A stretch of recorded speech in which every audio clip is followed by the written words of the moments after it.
Merhabalar, hoş geldiniz arkadaşlar. Bu videoda kare motifleri kullanarak 16 değişik minik proje yapımını anlatacağım kısaca. Kullandığım iplikler bu şekilde dantel iplikleri. Onları iki kat yaptım. Kalınlıkları uygun olsun diye bu şekilde. Onun dışında böyle domino, koton, perle, no 5 ipliklerim vardı. Onları böyle yumak haline getirdim. Yani böyle ince ipler kullandım. Siz de evinizdeki herhangi markadan çeşitli artan ince ipleri değerlendirebilirsiniz bu projelerde. Ya da kalın örgü yününüz varsa onun katlarını ayırarak inceltebilirsiniz. İnce iplikler çünkü daha güzel duruyor bu projelerde. Kullandığım tığ da 2 numara 1,75 milimetre kalınlığında dantel tığına yakın incelikte bir tığ. Evet, şimdi projelere başlayalım. Evet, birinci projemiz bu şekilde teneke kutu değerlendirme projesi. Teneke kutunun etrafını sıkıca gergin bir şekilde saracak şekilde motifleri böyle hazırladım. Örerken birleştirdim. Motiflerin nasıl yapıldığı ve birleştirildiği bir önceki projemde videoda yer alıyor detaylıca. Oradan bakabilirsiniz. Şöyle sıkıca geçiriyoruz ve tam üzerine denk gelecek şekilde ördüğümüz için bu şekilde duruyor. Hiç yapıştırmaya falan gerek yok. Kirlendiği zaman da çıkarıp yıkıyoruz, tekrar takıyoruz. Yapıştırma olmadığı için kolaylıkla temizlenebiliyor. Alt kısmını kapatmaya gerek yok. Sadece yanları kapatmak yeterli. Evet, birinci projemiz bu. İkinci projemiz bu iğnedenlik projesi.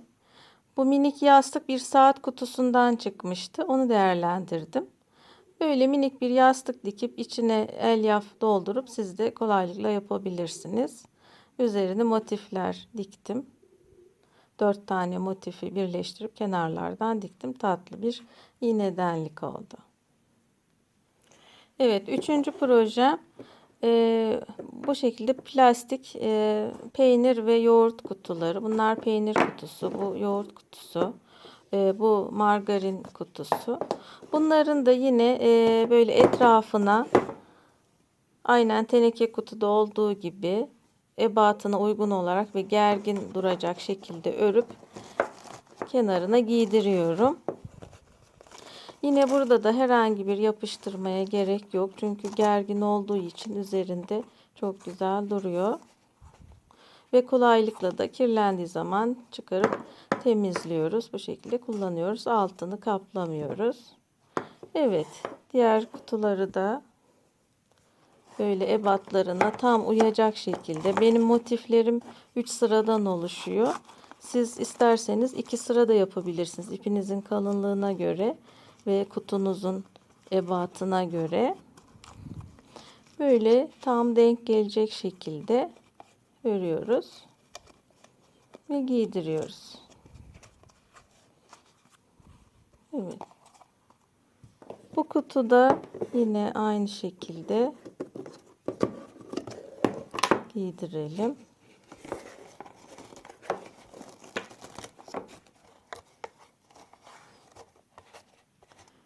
Evet. Hiç yapıştırmaya gerek olmadan kullanıyoruz. Bu kutunun kapağında da şöyle bir marka olduğu için o çıkmıyordu. Onu kapatmak için sıcak silikonla motifi buraya yerleştirdim.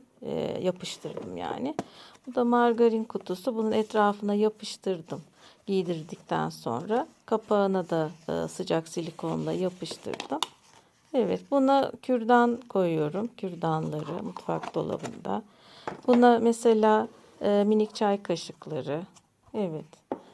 İşte buna minik tokalar gibi çeşitli eşyaları koyarak bu kutuları bu şekilde değerlendirebiliriz. Evet, dördüncü projede bu minik bardak altlığı. Böyle minik motifleri birleştirip kenarına da şöyle yakından göstereyim, minik çerçeve yapıp bardak altlığı hazırladım. Bundan 2 tane yapıp arasına elyaf konup Tutaç da olabilir. Çok tatlı bir tutaç olur bence. Bu da böyle bir proje. Beşinci proje olarak böyle minik bir kutu yer alıyor. Bu kutuyu hazır aldım ben. Şöyle çerçevesinin içine herhangi bir resim vesaire koymak için çerçeveli bir kapağı var. Ben 4 tane motifi birleştirip onun içine yerleştirdim. Tatlı bir kutu oldu. Buna da kızımın tel tokalarını koyuyoruz. Evet, 6. sırada kitap ayracı var. Motifleri birleştirip bunu gayet güzel kitap ayracı olarak kullanabiliriz. Bu daha önceden ördüğüm bir kitap ayracı. Uç kısmına da kaybolan küpelerimden geri kalan bir tanesini buraya dikerek süslemiştim. Ucuna herhangi bir püskül vesaire, pompon gibi süslemeler koyabilirsiniz. Bu şekilde gayet güzel, rahat bir şekilde kullanılabilir. Evet arkadaşlar, 7. sırada bu çanta projesi var. Bunun detaylı yapımını bir önceki videoda anlatmıştım. Oradan bakarak arzu ederseniz yapabilirsiniz. Şöyle göstereyim. Evet. Bu da bu şekilde bir proje. 8. projemiz çaydanlık kılıfı projesi. Böyle. Evet, kapağını çıkarıp göstereyim. Şöyle alt kısmına kendi büyüklüğü kadar bir daire örüyoruz. Burada sihirli halka içine 16 tane ikili trabzan yaptım. Sonra bir sonraki sırada her trabzana çift battım. Bir sonraki sırada bir tek bir çift, iki tek bir çift, üç tek bir çift diye gidiyor.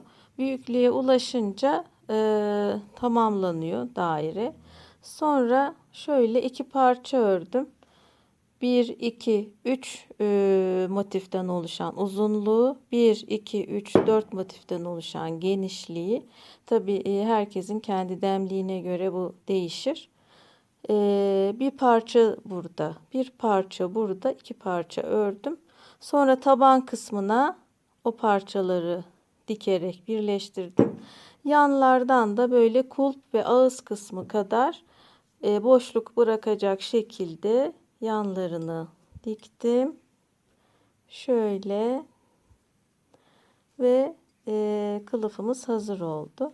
Son derece kolay bir şekilde böyle esnek olduğu için kolayca giydirip çıkarabiliyoruz.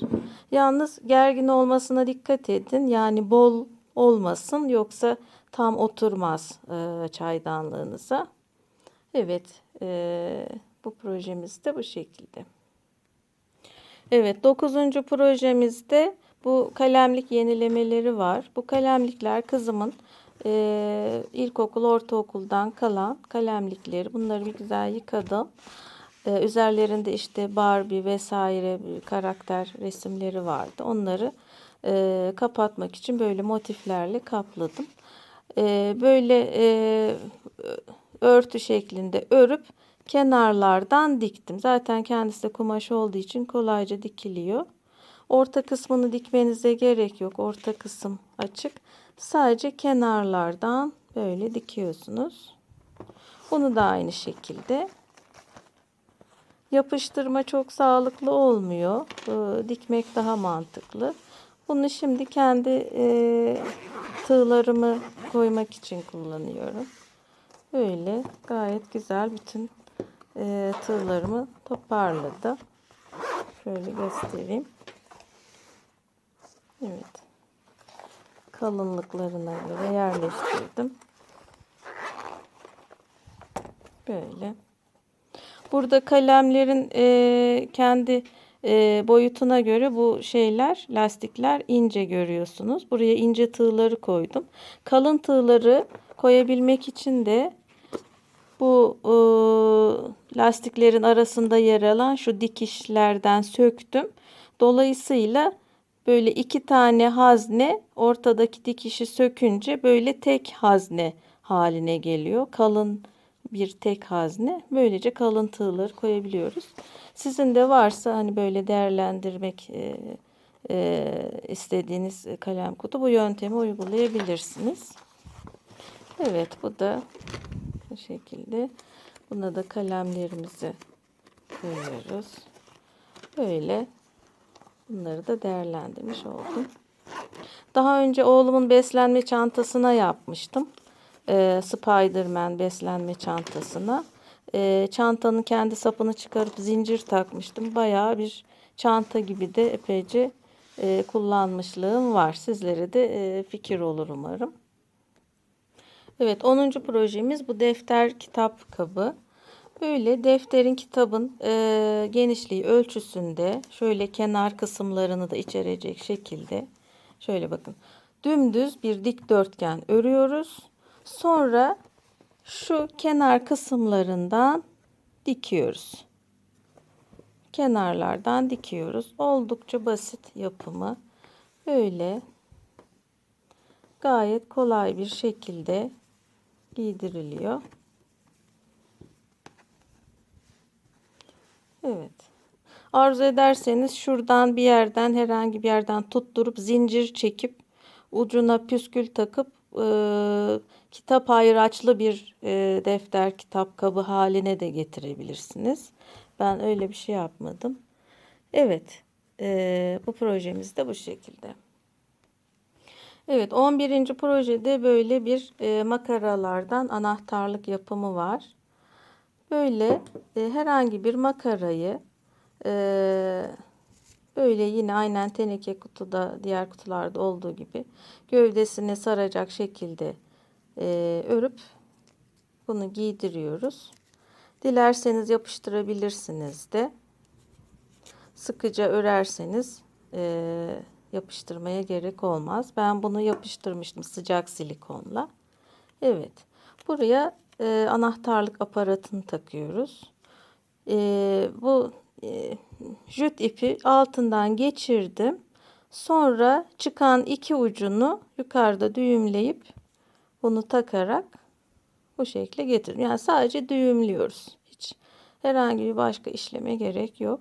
Oldukça kullanışlı, değişik, yani sıra dışı bir anahtarlık oldu.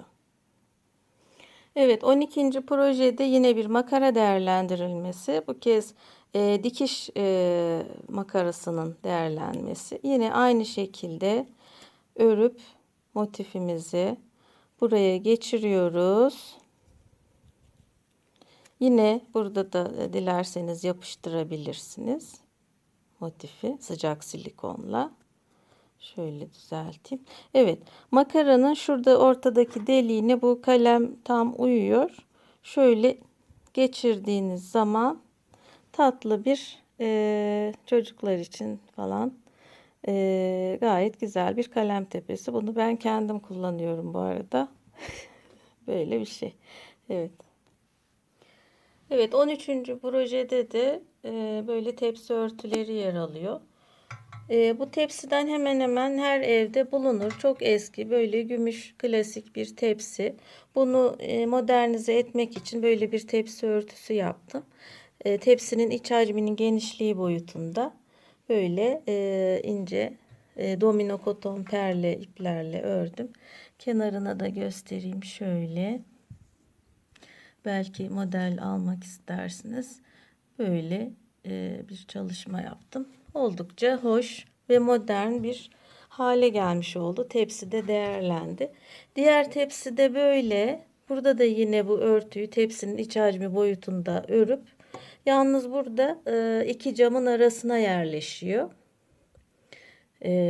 örtü. Evet. Bu tepsiyi de internetten almıştım. 5-6 yıl oluyor. Cam tepsi diye aratırsanız bulabilirsiniz.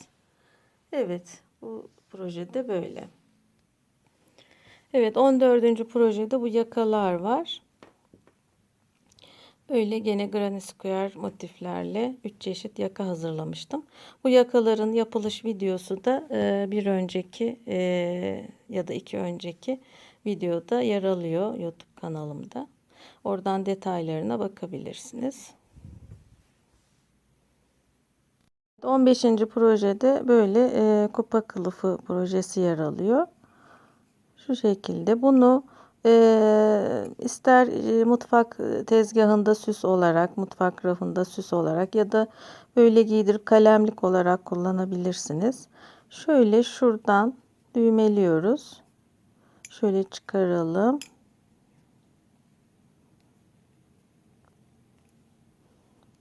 Evet. Evet, şöyle uç kısmından 3 tane düğme diktim.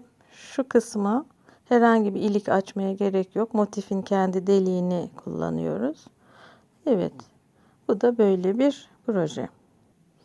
Evet, 16. proje saç bandı projesi. Baş büyüklüğünde gergin olacak şekilde ördüğümüz bir saç bandı bu. Bunu bu şekilde giydiriyoruz. Evet. Böyle. Evet, umarım faydalı bir video olmuştur. Diğer projelerimde görüşmek üzere. Şimdilik hoşça kalın.